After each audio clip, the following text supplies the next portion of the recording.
بسم اللہ الرحمن الرحیم۔ السلام علیکم۔ آپ دیکھ رہے ہیں کہانیوں کا محل۔ اگر آپ ہمارے چینل پر نئے ہیں تو اس کو سبسکرائب کر لیں تاکہ ہماری ہر نئی آنے والی ویڈیو کا نوٹیفیکیشن آپ کو ملتا رہے۔ دلہن کے ہاتھوں میں مہندی کیوں نہیں ہے امی؟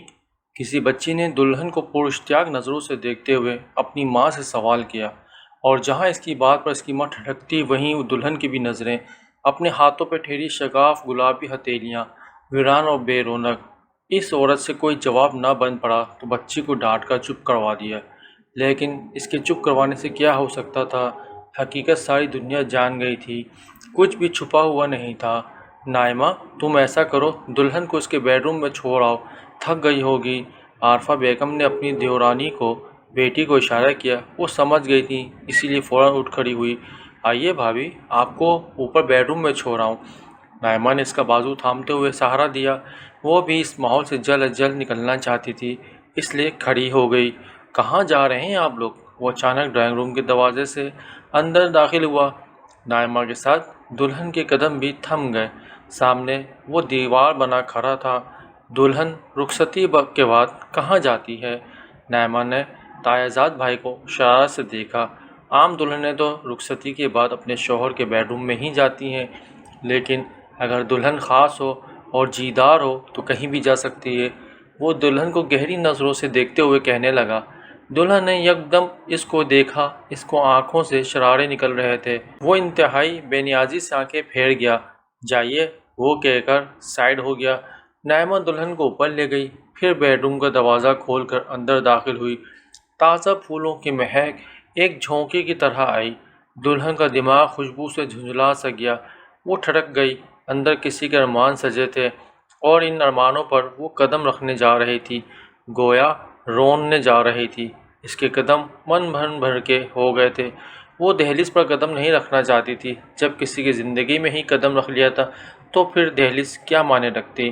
نائمہ اسے بیڈ پر بٹھا کر چلی گئی تھی، اور اسے پھولوں سے سجا بیڈ انگاروں کا محسوس ہوا تھا، دل جیسے تپتے توے پہ رکھ دیا گیا ہو۔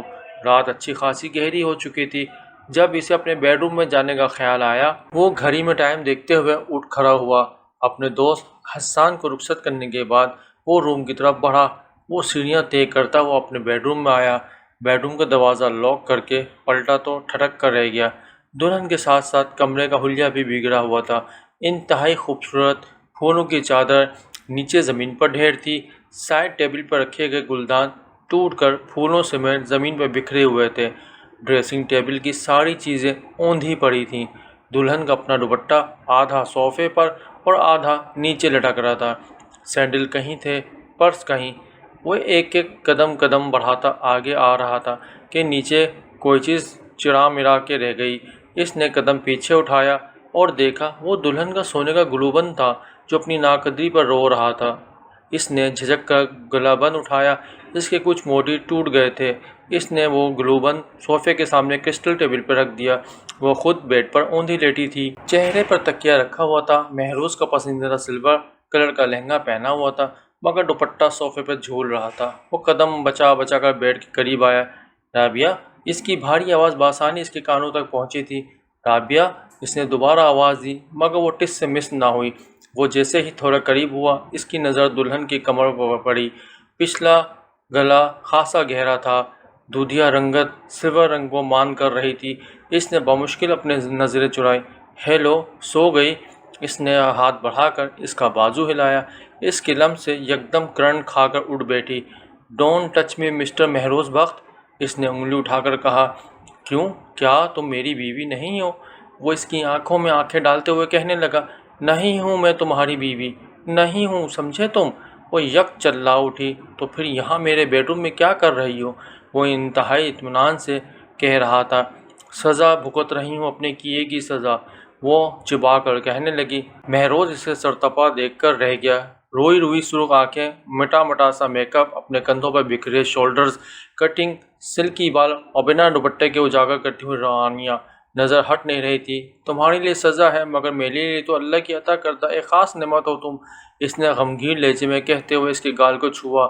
اس کے انداز پر بھڑک اٹھی۔ کہا ہے نا مجھے ہاتھ مت لگانا، ہاتھ پیچھے ہٹاؤ، اس نے سخت لہجے میں کہا۔ مہروز کے ہاتھ اس کی کمر کو چھو رہے تھے۔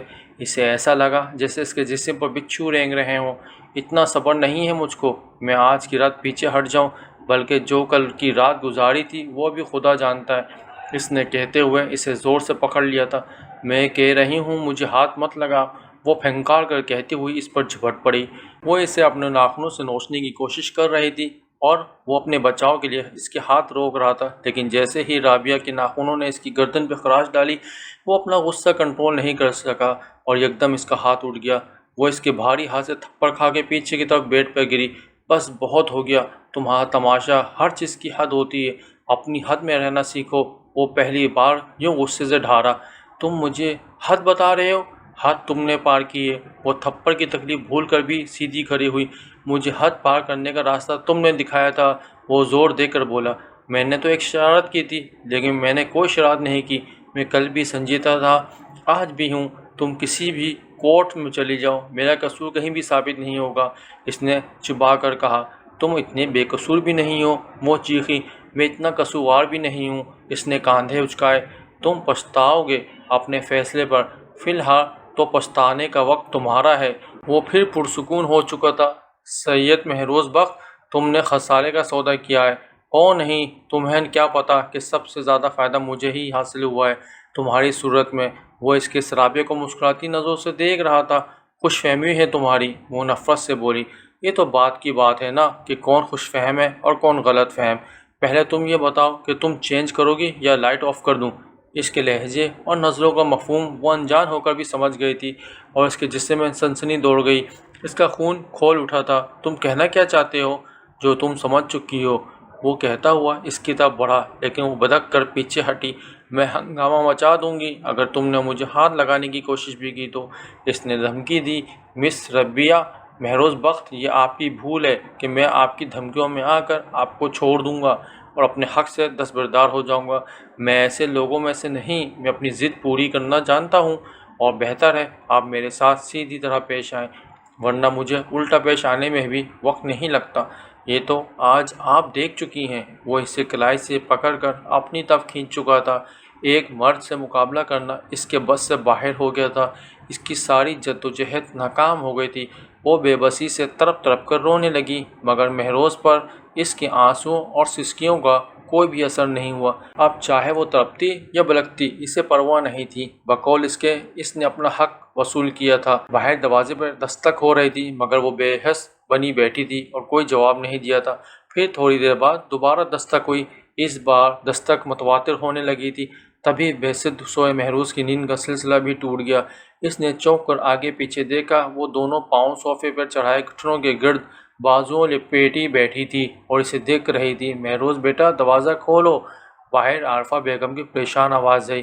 وہ یکدم اٹھ بیٹھا۔ بیڈ کے دوسرے کونے پر رکھی اپنی شرٹ اٹھا کر پہنتے ہوئے وہ کمرے میں بکھری چیزوں سے بچتا ہوا اور دروازے تک آیا اور بالوں میں ہاتھ پھیرتے ہوئے دروازہ کھول دیا۔ گڈ مارننگ موم، اس نے ہمیشہ کی طرح۔ کیا بات ہے، سب خیریت تو ہے نا؟ کب سے دروازہ بجا رہی ہوں، انہیں پریشانی ہوئی؟ جی سب خیریت ہے، میں سو رہا تھا اس لیے پتہ نہیں چلا۔ اس نے پریشانی کم کرنی چاہیے۔ وہ رابعہ کیسی ہے؟ عارفہ بیگم نے ٹھہر کر پوچھا۔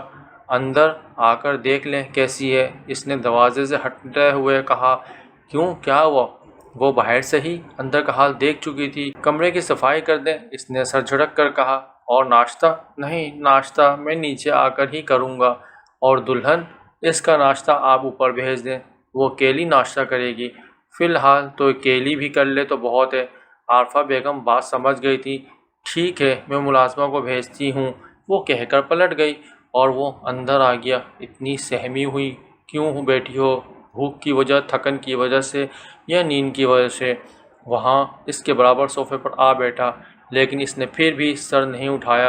اوکے یار، نہ بولو، تمہاری مرضی، آج کا دن تمہارا ہے، وہ کہتا ہوا اس کے بالوں کو چھیڑتا اٹھ کھڑا ہوا اور وہ واش روم چلا گیا۔ ملازمہ کمرے میں آ کر صفائی کرنے لگی اور اندر ہی اندر حیران ہو رہی تھی۔